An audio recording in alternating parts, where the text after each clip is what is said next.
Good morning. Today's Friday, August 10th, and we've got some critter stuff to talk about first. The Board of Directors of the Animal Services Center in the Mesquite Valley met yesterday. We got our monthly reports from Executive Director Clint Thacker. He also advised us that there's been an outbreak of distemper at the shelter. The shelter remains open. It only affects about 15% of the dog population. It's not an issue for cats. It is a big reminder that keeping your dogs up to date on their vaccinations can sure help to keep them healthy. We are treating the portion of the population that is affected by this, and unfortunately we're having to euthanize a few more animals than we'd like, but we anticipate that as the weather cools off, that this disease outbreak will ease off substantially, and we have initiated protocols to make sure that we minimize our opportunities for having this occur again. Also related to critter stuff and vaccinations, earlier this week, a woman called into the animal control to say that she caught her cat playing with the carcass of a dead bat. And so animal control went and got the bat, and one of the standard protocols is to send the bat's body up to the state labs for testing. Well, it tested positive for rabies. And fortunately, the cat was up to date on its vaccinations. It's under quarantine.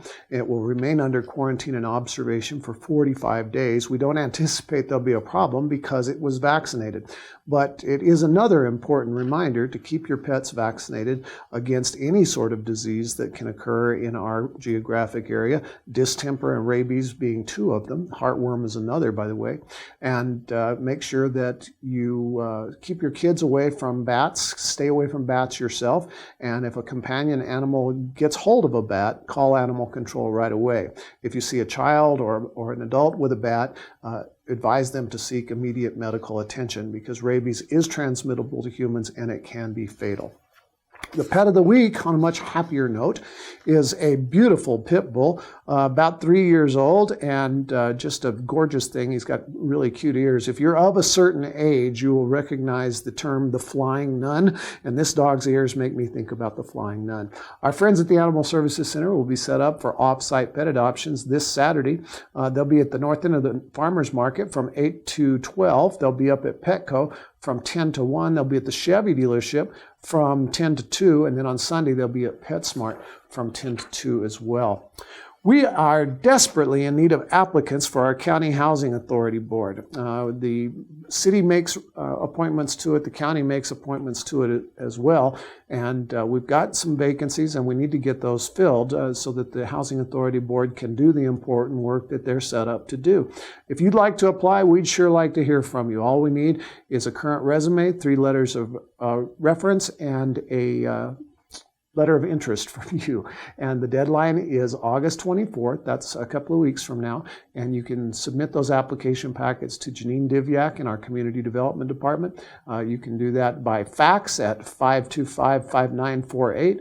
You can do it by email at input@donianacounty.org, or you can just bring those packets into the Government Center and ask for Janine, and she'll take care of you. Please apply. We really want to get some good applicants for that board.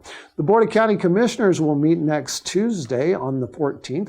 Among the items on that agenda, 15 items total on that agenda, are some presentations. We'll hear from the Board of Directors Chair for the Burrell College of Osteopathic Medicine to tell us what's going on over there on the NMSU campus. You'll also get an update on El Paso Electric's most recent rate filings and attorneys' opinions on whether the county should intervene on those. Also under consideration by the board would be the finalization of the Infrastructure Capital Improvement Plan. The reason that's important is it's essentially the prioritized list of community projects that we've identified and that we would be asking the legislature for state funding to make them come true. So all those are on the agenda along with some employee recognitions. And if you're unable to attend that meeting, you can, of course, watch it stream live off our website. And the most recent meeting of the board airs every Thursday evening at 6:30 p.m. on Comcast Channel 20. Also next Tuesday, the county's ADA Advisory Board is going to be meeting at 3:30 p.m. in room 111 here at the Government Center. If you are interested in issues related to accessibility in Doña Ana County, we strongly encourage you to attend that meeting. It is open to the public and very important stuff being discussed. We've got a constituent outreach clinic being scheduled next Wednesday, the 15th. It's going to be in Mesquite. It'll run from 5:30 to 6:30 p.m. at the Mesquite Community Center on Tawa Avenue. Commissioner Billy Garrett has indicated he'll be there along with our constituent services staff. So we hope we get a good turnout for that event. And of course, as always, DWI checkpoints scheduled throughout the month of August. We advise you not to drink and drive and to either get a designated driver or get a taxi service, or if you're at the bar on a Friday or Saturday night and you've had a little bit too much to drink, call Project Home, 524-TAXI for a deeply discounted taxi ride home. Above all, be safe, protect your life, and protect the lives of others. That's it. You're up to date. I hope you have a lovely weekend.